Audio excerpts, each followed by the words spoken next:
If you have a standardized network, support becomes a lot easier because you don't even have to look up what a restaurant is set up. You know how they're set up. You know how the operations work. You know for anything that purchasing wants to do or a third party wants to do. When a third party integrator says, can you do this thing? You already know the answer. You don't have to say, well, I've got to look at all these configuration files, right?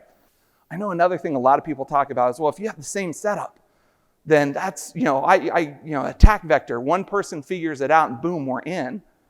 Well, I'm sorry, that is security through obscurity, which is never security. So if somebody is using that pitch, they're dead wrong, slap them on the back of their head and say, go back to security 101. Harden your solution. Whatever it is, you have to harden it. If you have 50 different solutions, good luck. If you have one, you stand a chance, right? If you implement a standardized network properly, it will keep your operating costs down, plain and simple. There's no argument there. So whatever the cost of switching out whatever hardware you have now doesn't really matter when you look at the big picture. So how do you get going? How do you do something like this?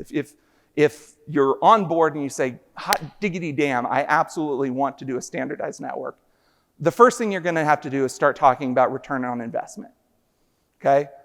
For Freddy's, how we achieved our return on investment from switching over to a standardized network, we cheated. We looked at a bunch of upcoming initiatives that we had coming over the next couple of years, things that our franchisees, our ownership wanted to do, things that were, pushed on us, like PCI compliance. And we said to get to those things, to do those things, we have to have this. Okay, sure, you could do it without, but that would be stupid, so let's not do that.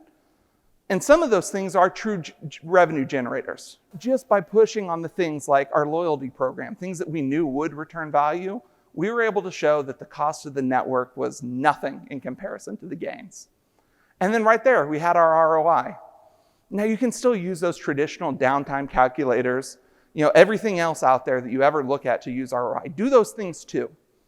But don't be afraid to get creative when you're looking at your ROI. So when it came time for us, we got the approval and we actually went to do it. We started small. We did it bite by bite at a time.